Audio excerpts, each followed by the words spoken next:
looking forward to an early night, but she can't sleep at all. Hey, you don't think the knave will be too angry with Lenny and everyone if she finds out about all this, do you? She's even scary when she smiles. If she were to actually get angry... You have to protect Paimon if that happens, okay, Traveler? Trust is ever, Traveler.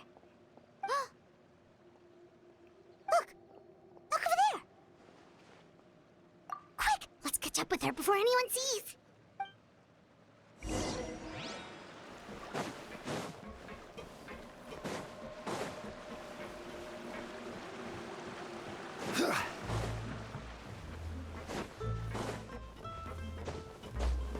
Over there!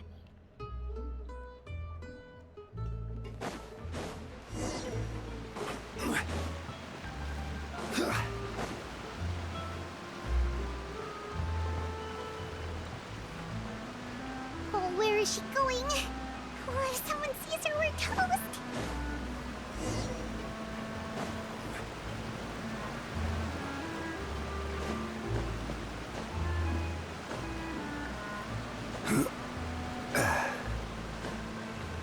Oh, look! She stopped!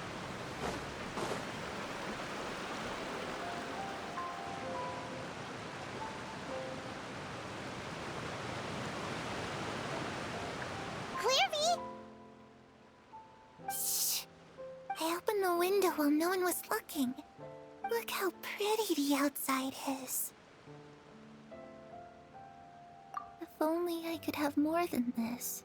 You probably think I'm being silly, huh? All this hopeless resisting? It's better to dream of what I could have than try to make it a reality, right? Please, help us get on the same page here, Clary. We need you to tell us what you know. Can you do that? Sure. Although, after you hear all this, I think you might regret that decision. Everyone in this family is nothing more than a tool. Something to be used and exploited. We're all expendable, including me.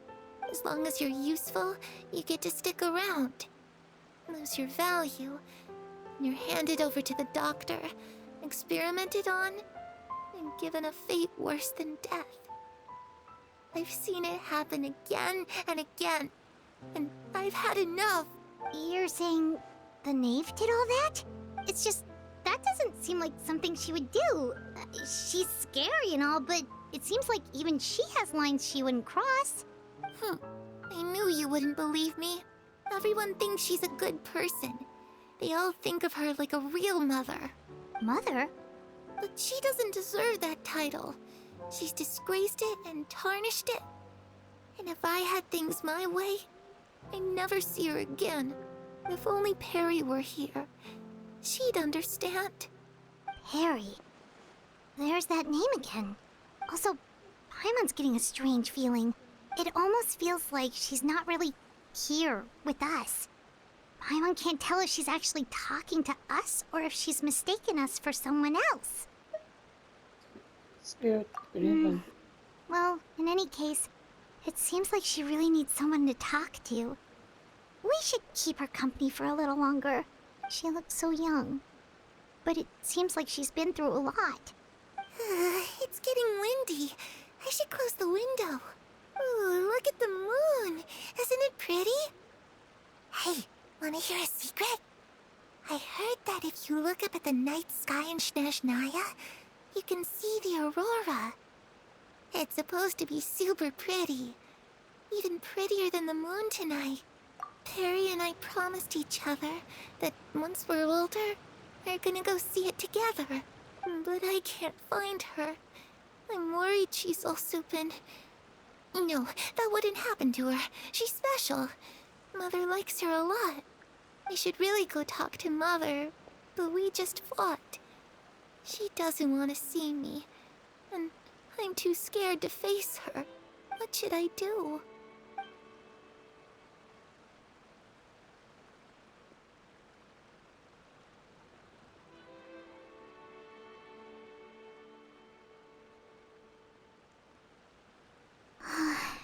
Paimon really really doesn't understand what's going on with her. Well, let's head back. We've got an early morning tomorrow.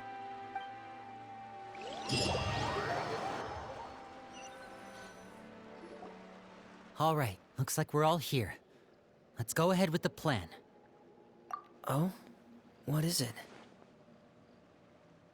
What makes you ask that? Well, we kinda ran into Clairvy last night, and that's what she told us. We met the doctor back in Sumeru. He's super dangerous, and he's done all sorts of bad things. It's possible that Father and the Doctor have had certain dealings, but I don't think Father would work with him. We're not really on the same side, so there's not a lot of trust between them. That doesn't exactly set the stage for a successful partnership. I did hear, though, that when Father first became a Harbinger, the Doctor offered to work with the House of the Hearth. Father rejected most of his proposals, except for one. It had to do with some sort of secret experiment. Secret experiment? Could that be what Clairvy was talking about? I don't think so. I don't know any details about the experiment itself, but I do know it's an entirely independent operation. The Doctor only proposed a direction for the research. That was the extent of his involvement. I still don't think that counts as working together. The details of the experiment are confidential, but complete records are kept on all participants. That doesn't seem to be the case with the situation Clairvy referred to. I know you don't agree with some of the Fatui's methods, and I'm not asking you to. But I am asking you to trust us on this. The House of the Hearth has its own principles. There are certain lines we're not willing to cross. Alright, that's good to hear at least. Clairvy seems to think the Knave and the Doctor worked together to do something horrible. If that turned out to be true, Paimon doesn't know how he would even face you guys. It's just that it doesn't seem like Clairvy is lying either. The easiest thing to do would be just ask the Knave directly, but Paimon doesn't think she'd tell us. Paimon, how about we say the other thing? The more important thing that the Ghost Girl talked about. Dumbass Fairy. Father didn't come back last night. She's probably still near the shore. We'll be counting on you to distract her. Lynette, you're with me. Fremine, you know what to do. Be on your guard, everyone. All right, let's get to it.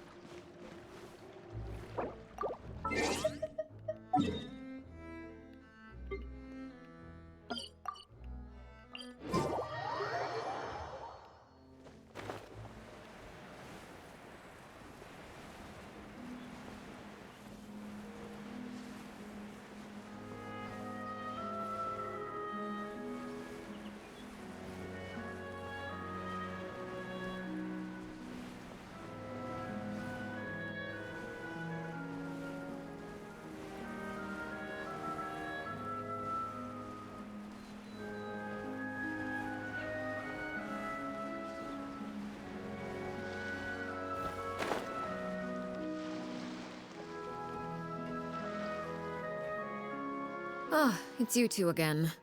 I must say, you look a bit pale. Did you have trouble sleeping last night? A little. Perhaps if you had less on your mind, you'd be able to absolve yourself of such troubles. So what are you planning to do now? Catch up on some sleep? Or should I give you some time to rack your brain for a topic to discuss before I ask any questions? Although I must profess to being curious. Without Child here, how do you plan on distracting me? Us? Distract you? Good one. But no, we were just here for a chat.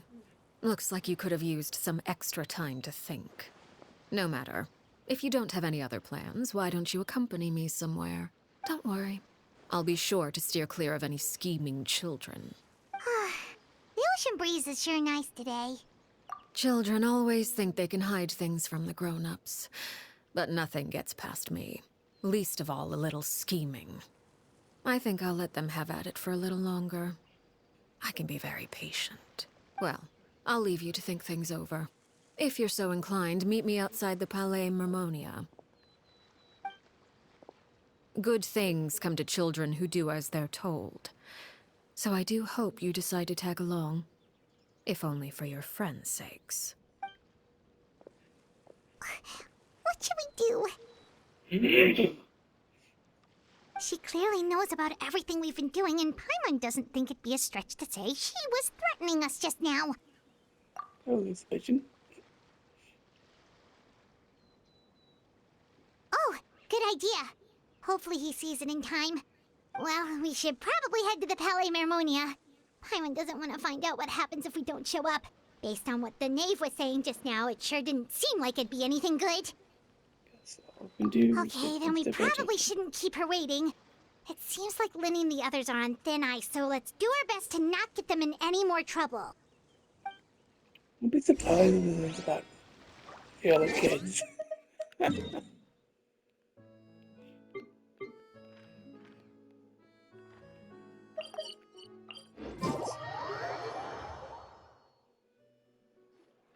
Seeing as we still have some time before my meeting, we might as well enjoy some pleasant conversation while we wait. I'm glad to see you get along with my children. Being surrounded by good companions is necessary for a child's development. You're not planning on doing anything to them, are you? I assume you're referring to Lenny, Lynette, and Fremine. Oh, okay, I guess there's more. Although, there's that situation with Filial and Nentoy as well. It appears quite a few people have been acting out lately. No matter. I'm not one to discriminate. All those who betray the house meet the same fate. There are no exceptions. Does that mean you're going to kill them? Oh, are you here to beg for their lives? I'm sorry to disappoint, but the rules of the house change for no one. In my organization, everyone is responsible for their own actions.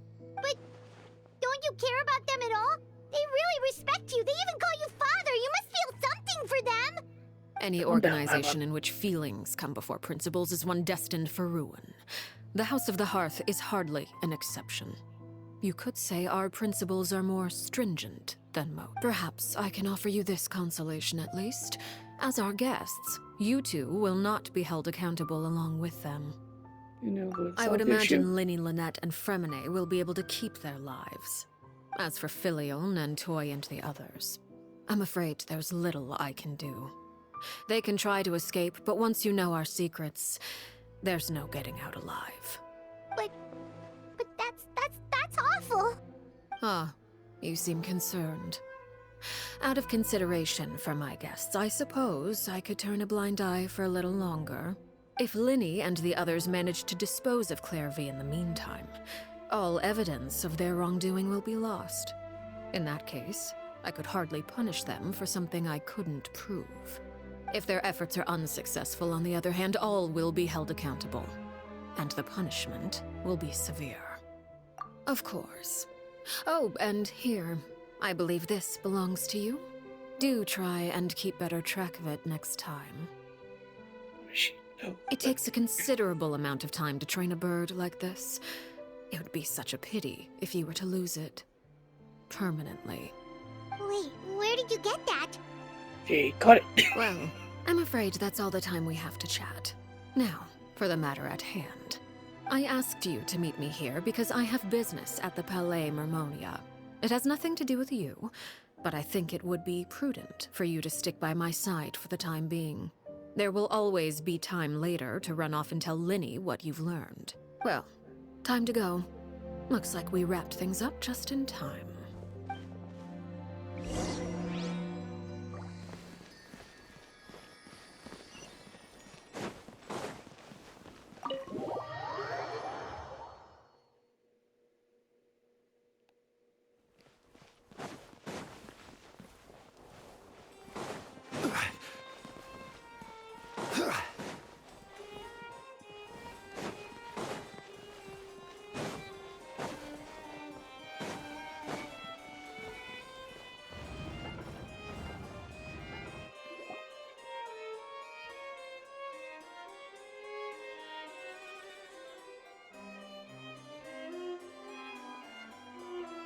It's been a while, Monsieur Neuvillette.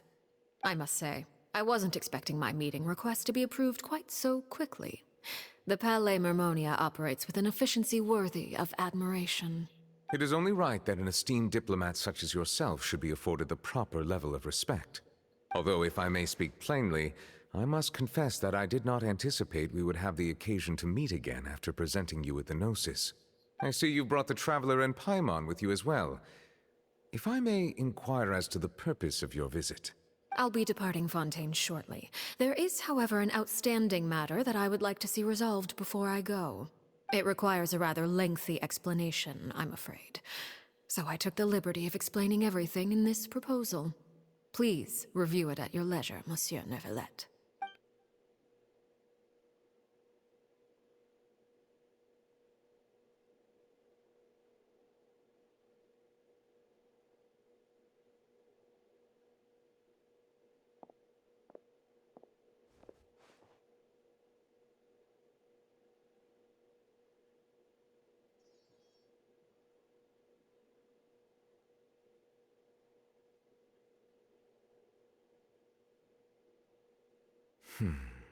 I understand your request.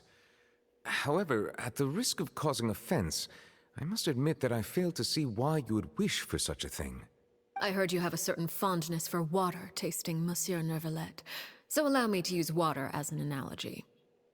A family is like a large body of water with countless rivers flowing in and out.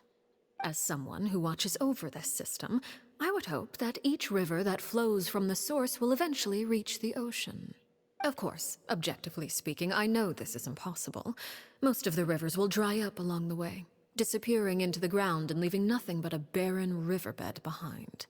Not all rivers are destined to reach the ocean, but I would not see their existence rendered meaningless.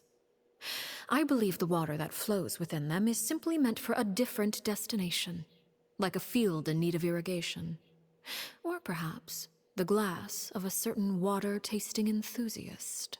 Did you get any of that, Traveler? Your words paint an optimistic picture indeed. Allow me to remind you, however, few among us are willing to sip from a glass filled with tainted water. It may have been tainted at one point in time, but not to worry. I'll make sure it's strained of all impurities and returned to its cleanest form.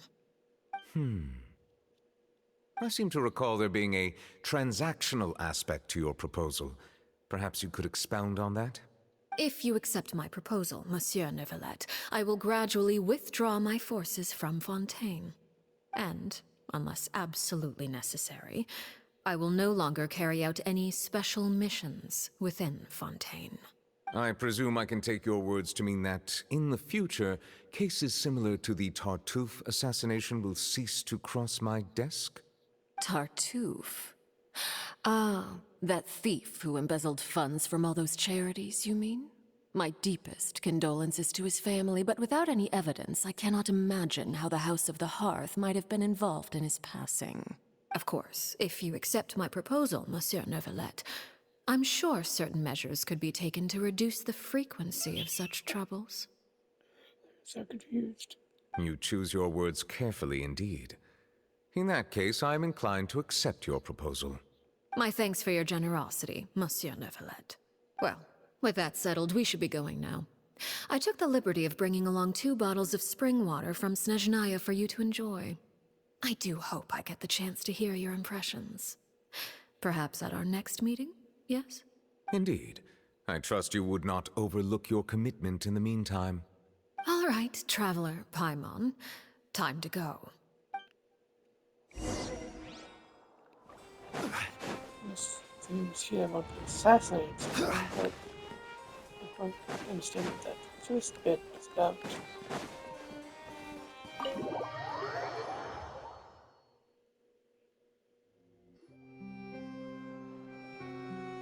So, what exactly were you talking about back there? Paimon, don't be freaking nosy. Paimon only heard you mention some rivers, a large body of water, and then some kind of irrigation scheme. It was an analogy. You really want to know? I would imagine there might be more pressing concerns at the moment. Technically, yes, but let's just see if it is. Winnie, Paimon really hopes everything's going okay. Oh, Paimon recognizes that look. You've got your thinking cap on, don't you, Traveler?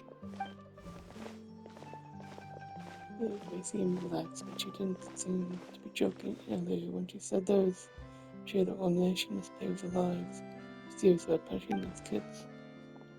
You can stop her. No, something else we should figure out first. We were talking in front of the alias Ammonia. She mispronounced it. She mentioned Chloe's name. I mean, she knew Chloe was this. She knew where Chloe was at that time. She even anticipated how Lenny and the others were going to act.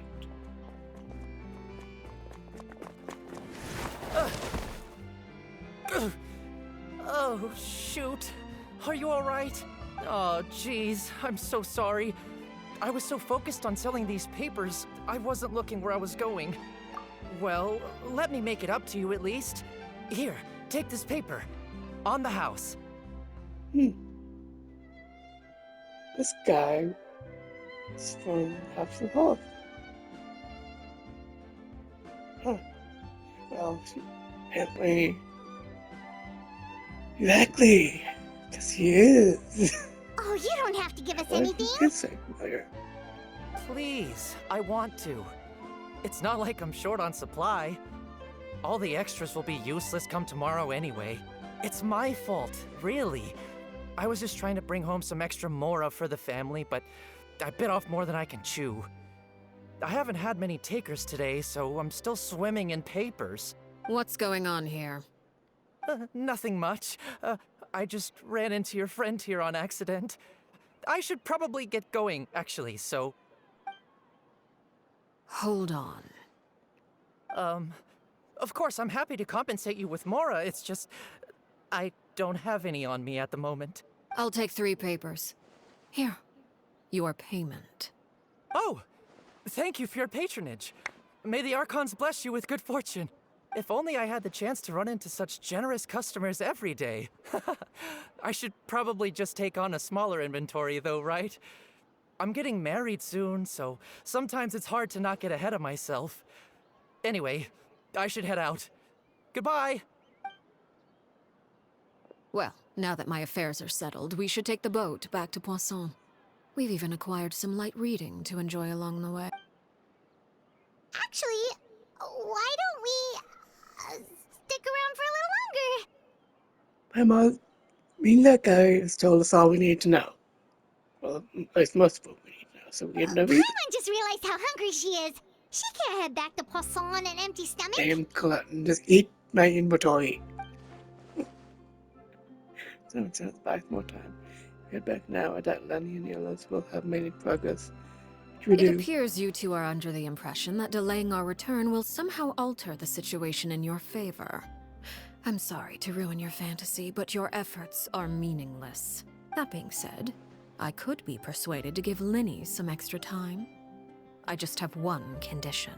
If you agree to my request, I'll even answer some of your questions. You're quite curious about Claire V, are you not? And my relationship to her. Wait, why are you being so generous all of a sudden? You're not gonna ask us to do something bad, are you? You overestimate yourself.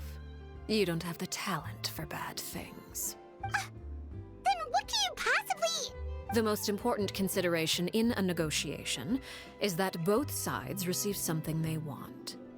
Demands and threats only get you so far. Okay, let's do Wonderful. it. Here it is. When the time comes, make the choice that you deem most appropriate in the situation, and lend your help to the House of the Hearth. Okay, sounds normal enough. But what do you mean, when the time comes? When is that supposed to be? That is for you to decide. Then we have a deal. Follow me.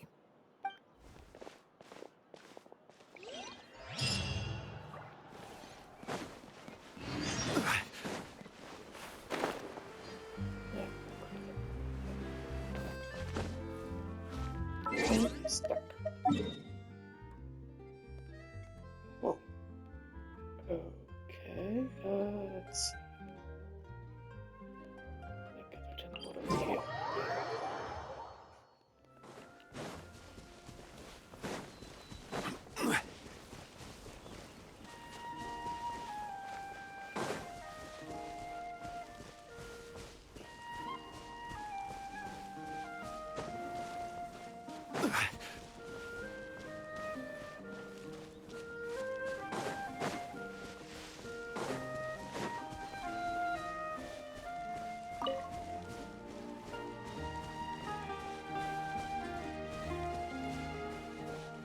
can't be good.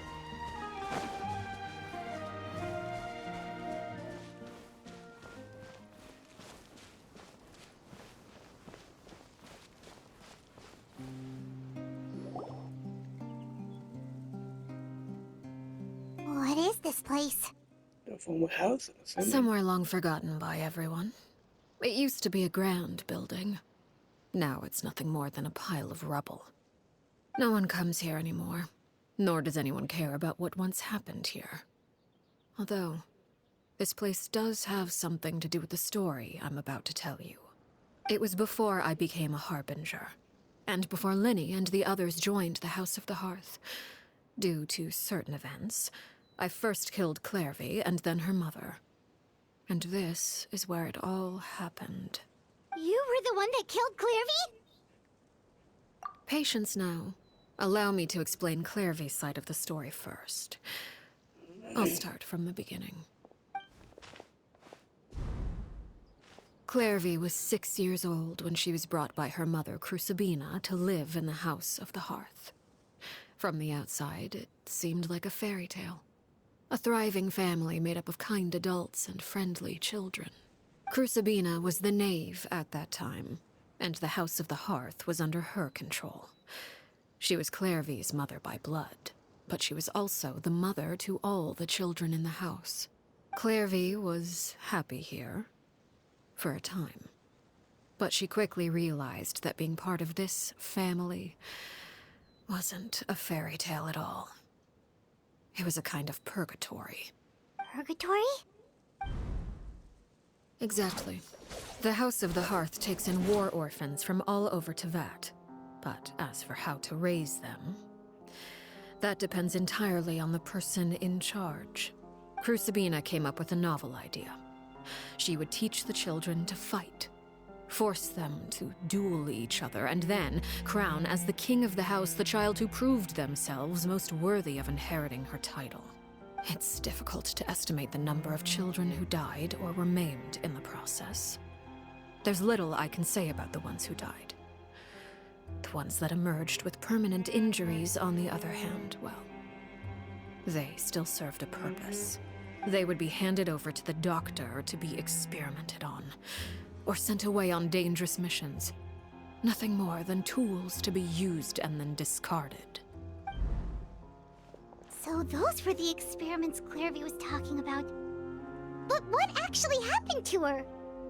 You said that Clairvy was Crucibina's daughter, so if Clairvy tried to convince her to stop what she was doing, Crucibina probably would have listened, right? No. No parent would ever listen to their kid when they said stop doing something. Despite being Clairvy's mother, Crucibina cared little for her daughter. She forced Clairvy to join the House of the Hearth only as a means to demonstrate her own impartiality as a mother, to prove that she treated all her children equally.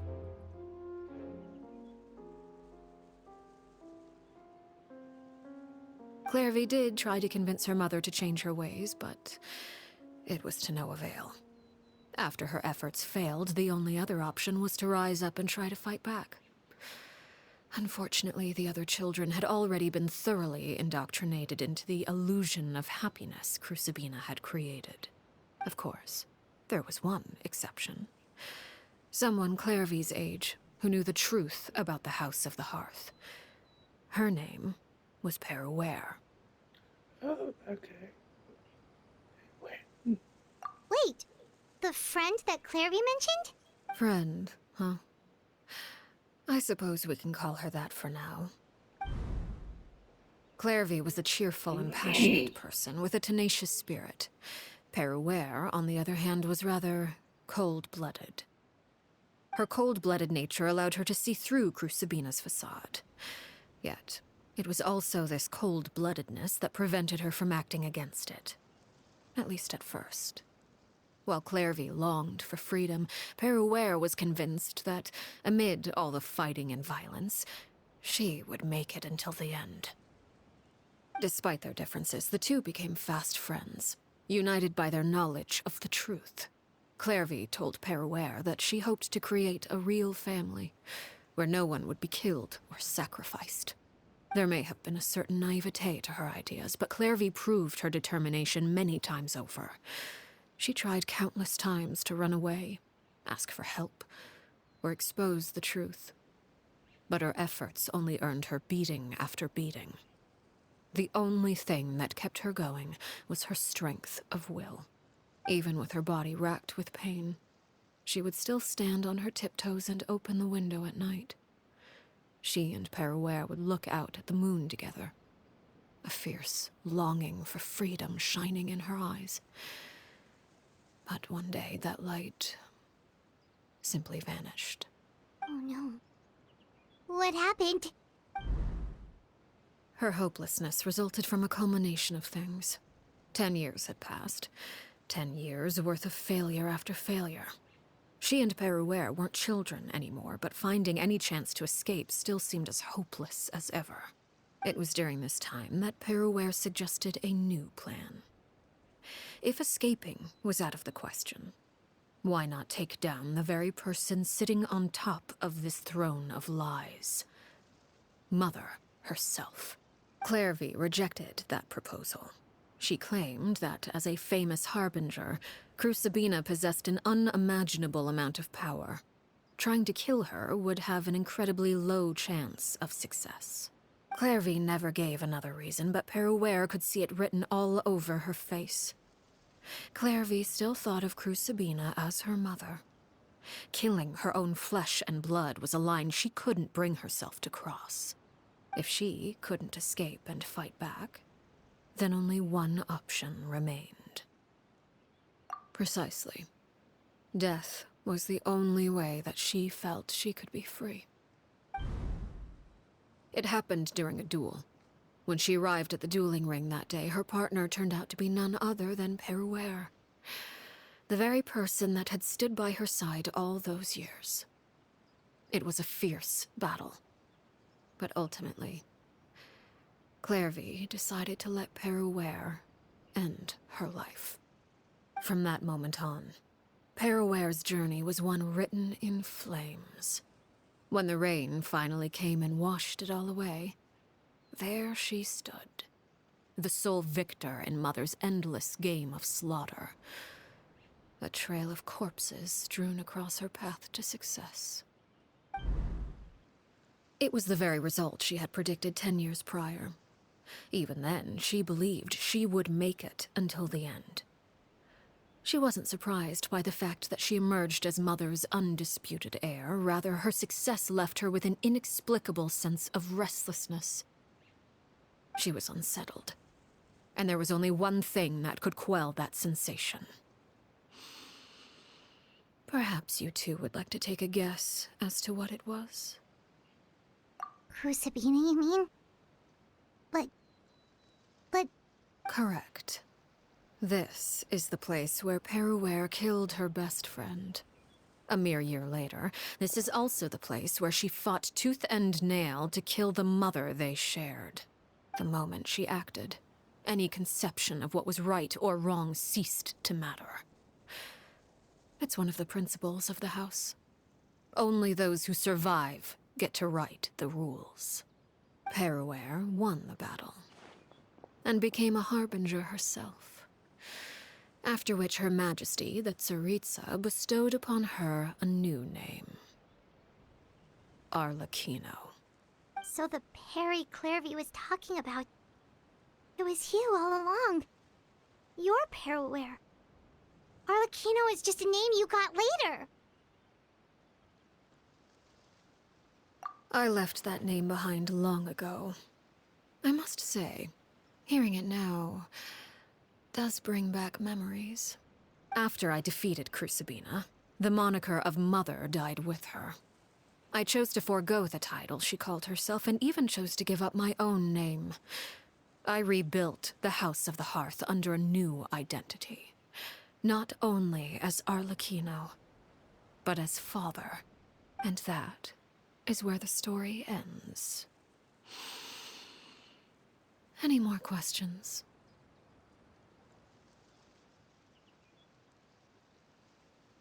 Yeah. Based on what you just told us, Clairvy wasn't a little kid when she was killed. So the Clairvy we met... Was she really a spirit at all? I suppose you could call her an illusion born of flame. Her existence is like ashes to a fire. Something left over in the wake of blaze and ruin. You see, a certain power runs through my veins. It's not unlike a curse. My flames leave behind shadows of anything they consume. Of course, the chances of those shadows morphing into a sentient entity are exceedingly slim. Clairvy is a very special case. Clairvy died when she was 16 years old, but what emerged from the flames was her 6-year-old self. Her appearance wasn't the only thing affected. Most of her memories were lost to the blaze as well. Memory is a mysterious thing indeed. Losing a portion of your memories will alter your sense of self. Lose 10 years' worth, however, and it would be like living in the past. Like returning to a version of yourself that never grew up. No wonder Paimon got such a weird feeling when we were talking to her. Perhaps I should put it this way. Clairvy is someone trapped in time. It may seem like she exists with us in the present, but she truly lives in the confines of her own past. So if all of that is true, then you must have known about Clairvy for a long time.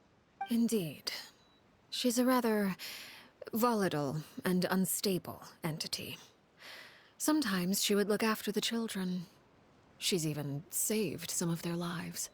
But other times, she would hide from me and become obsessed with revealing the truth about the house to anyone who will listen. Shadows don't have the capacity to learn or grow. Any new information they encounter is quickly forgotten over time. Your attempts to expose Clairvy to sunlight. They failed, yes? The reason is actually quite simple. In Clairvy's mind, the house is impossible to escape. And it is this very perception that traps her there. But no matter. All I have to do is kill her again, and all will be resolved. I don't anticipate so much as a single speck of ash will be left behind this time. Wait! Paimon can understand why you might want her gone, but isn't there another way? So what if she's trapped in her 6-year-old self? She's still your friend! At least talk to her first! It's too late for that. She broke the rules, and now she must be punished. That goes for Filial and Nantoy as well. She's had quite the effect on them. I hope you understand. The difference between Crucibina and myself lies in our formulation of the rules, not our policy for enforcing them. Upholding the rules without question is a trait we both share, because that is how a household should be run. Is this really what you want to do? Whatever could you mean? Don't you want to say a proper goodbye at least? Whether as a killer or as a father, there are two things that must be avoided at all costs: anger and sorrow. Fantastic that he's actually giving lines doing someone else's story quest. Yeah, I'm assuming only has 2 lines. Anger makes you impulsive. Sorrow causes you to waver. Well, it appears it's about time to proceed. Before we arrived, I told some of my well-behaved children to bring our troublemakers here by nightfall. I do believe I've kept my end of the deal. I give your friends quite a bit more time. As for what happens now, we'll just have to wait and see. So this is where the boss fight's gonna take place. Awesome. Here they are, Father. You gonna execute him? Seeing something like that would actually be a first for me. Lenny! I'm sorry. I heard about how you helped buy us more time, but I still failed. I couldn't find a way to fulfill her wish. Huh? Are you... Perry?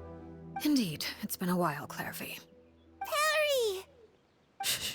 Stay right there. I'm sorry to postpone our reunion, but first, I believe certain scores need settling.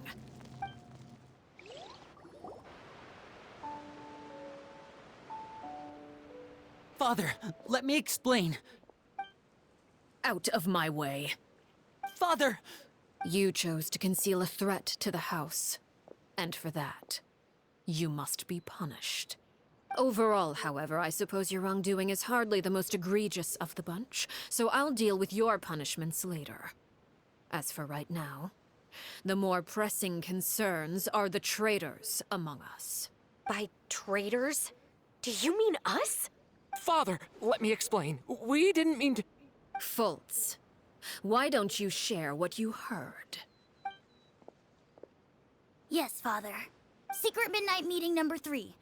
Participants, Filial, Nantoi, Sato, Tadi. Nantoi clearly said, if only Father wasn't the one who took us in. Sato added, I'm sick of this life. I just want to live as a normal person.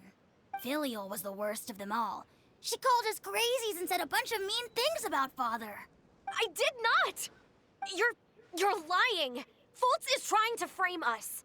It's not like I'm the only one who heard those things. After that, you and Toddy and a bunch of other people started talking about Clairvy. You were using all those things Clairvy brought up as an excuse to question Father. We're birds locked in a cage. The only way out is to destroy it.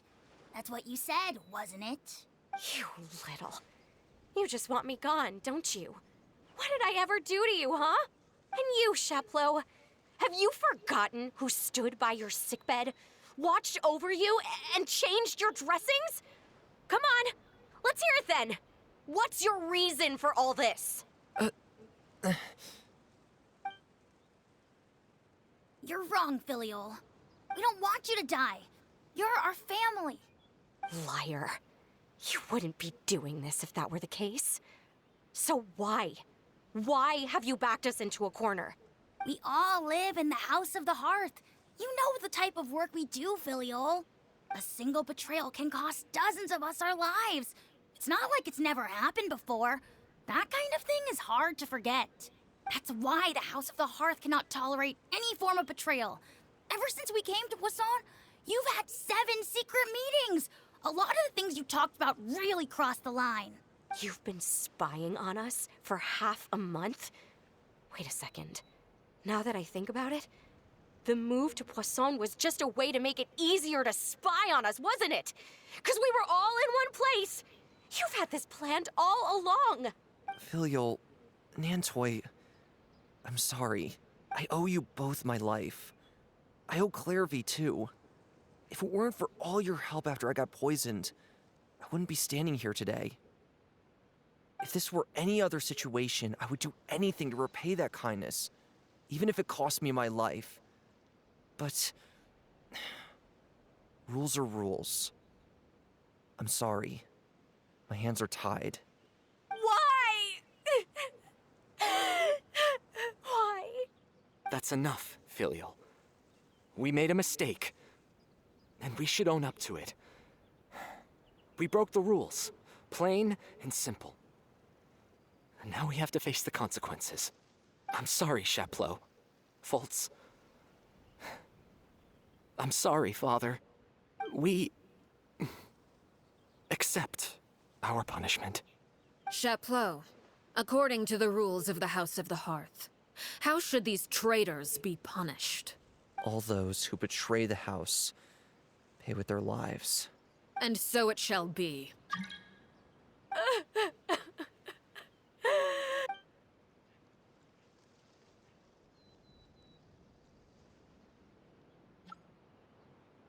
Father, please wait! Something you want to say, Linny?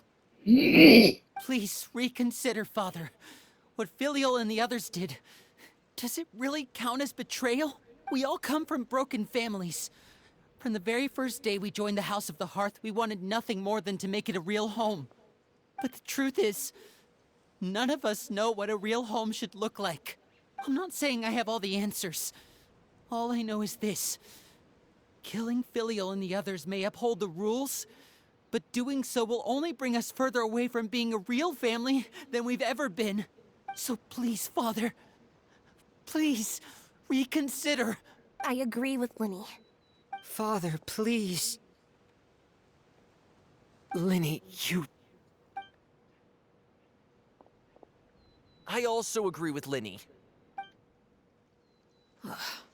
An order once given cannot be rescinded. However, given the extent of your determination, I suppose we shall have to go about this a different way. Draw your weapons and face me.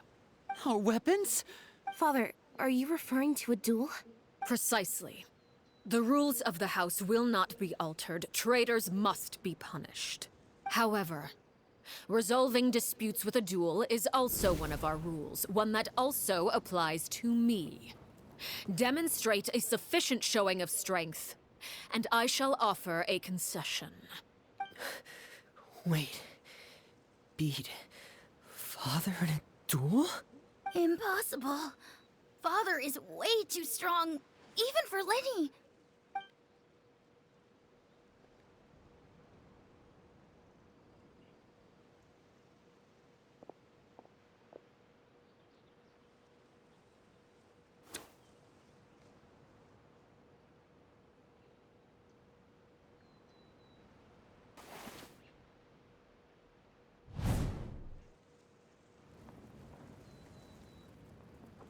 Did you hear that, Traveler?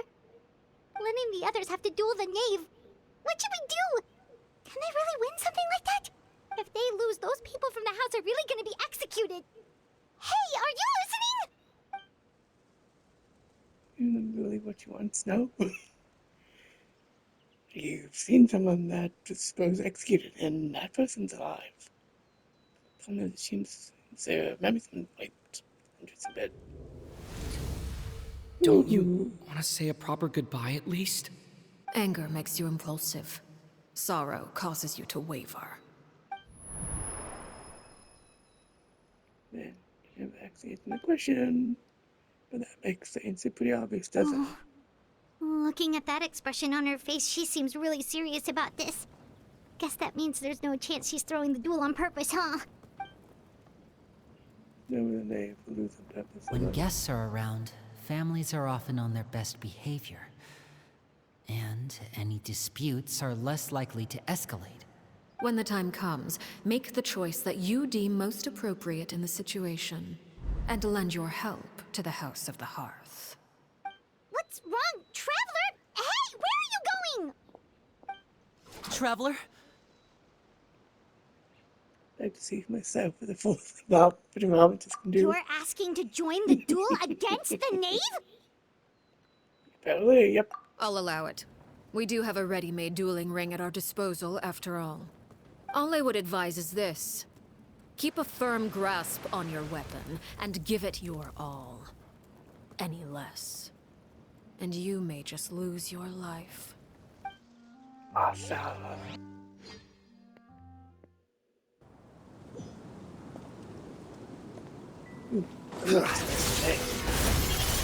Strike a pose! Is it my turn now? Incinerate!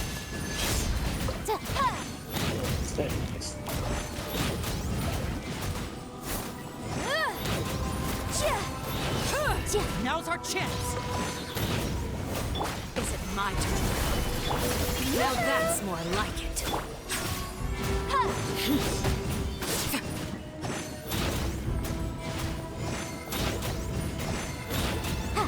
With these rising flames, is it my turn? Over here!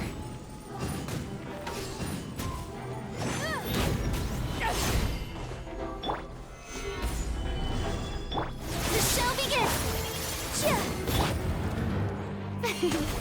Motion to compel! Is it my turn now? For your arraignment! Look out! Covenant of With the the deep! fall of darkness, destruction shall rise. Have a taste of purgatory. Stabilize! And voila!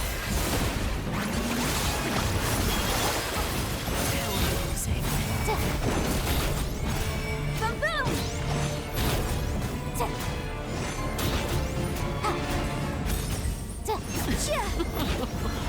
Look at you, trapped dropped like a bunch Hang in there!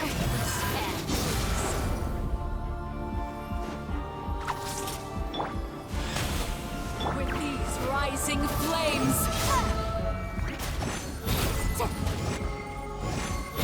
Is it my turn now? Look out! Like a fly tangled in a web. Solidify! How amusing. With these rising flames!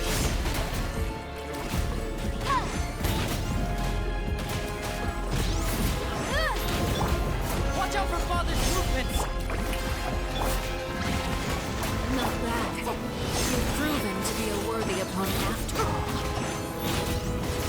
Motion to compel! Solidify!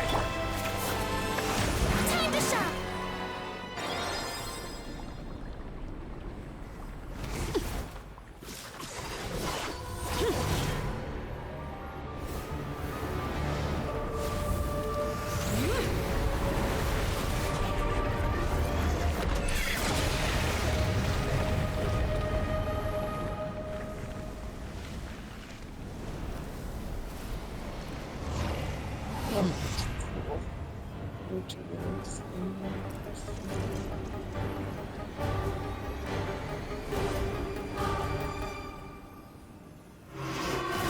Kindness has been seared away.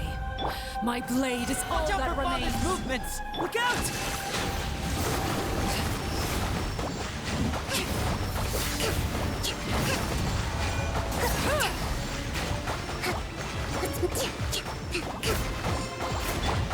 May I present you? Now's our chance! Over here!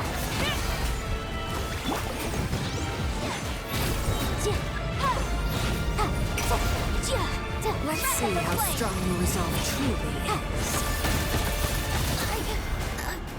Who's next? Watch out for Father's movements! Look out! The sun and moon have set. Only ruin remains. All hope has been extinguished. Shower me with praise! Incinerate! Gather! Now's our chance! Over here! Sundown is I thought it made sense.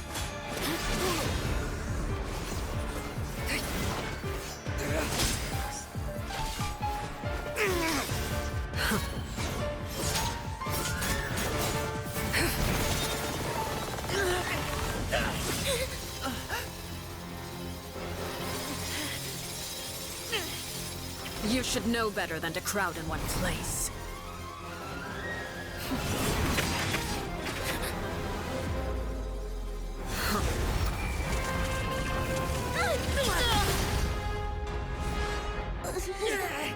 Oh, I know. Now! I'm sorry, Father! Ultimately, I'm back to sword. Sorry for what? This pitiful excuse for an attack.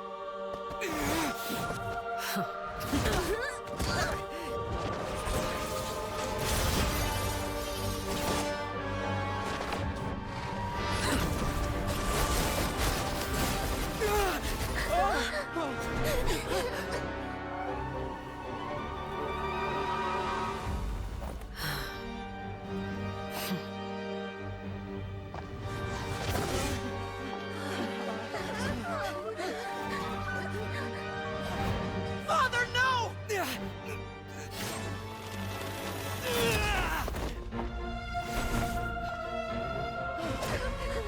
Made it out, did you? You're stronger than I expected.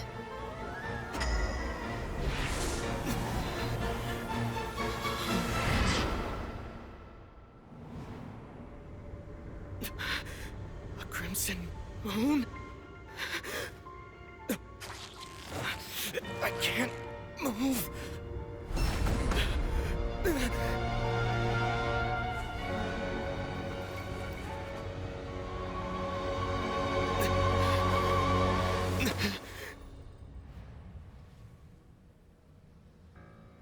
Still, not strong enough to beat me.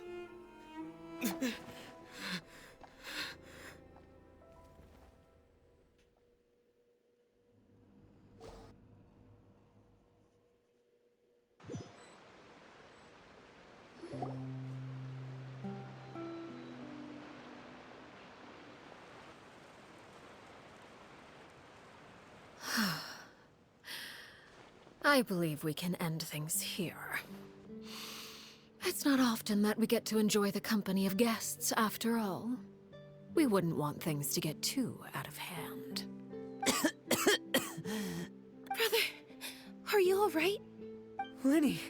Given that I am the victor of this duel, as agreed, the punishment stands. No! I never thought things would end like this. However, everyone involved in the duel demonstrated a remarkable level of strength and determination. In light of this, I'm prepared to change the method of execution. Elwar, the bottled flames I gave you for safekeeping. Do you still have them? Yes? I wasn't sure what they were for, but I've kept them super safe. I didn't lose a single one. Wonderful. Then, in just a moment, I'll have you administer them. Bottled flames? Indeed. They're the product of a secret experiment. Under certain special circumstances, flames can be extracted from my person and preserved. Once ingested, searing pain will spread across every inch of your body. No harm will come to you physically, but your memories will be burned away. If you can withstand the pain. When you awake, you'll have forgotten everything you know about the House of the Hearth, and will be expelled from the organization. In other words, administering this concoction will kill the version of you that grew up in the house, and give you a new identity.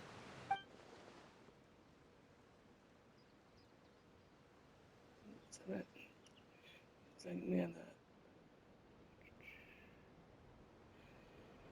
means a young man that I thought I was familiar, the one selling newspapers outside the Las Memoria.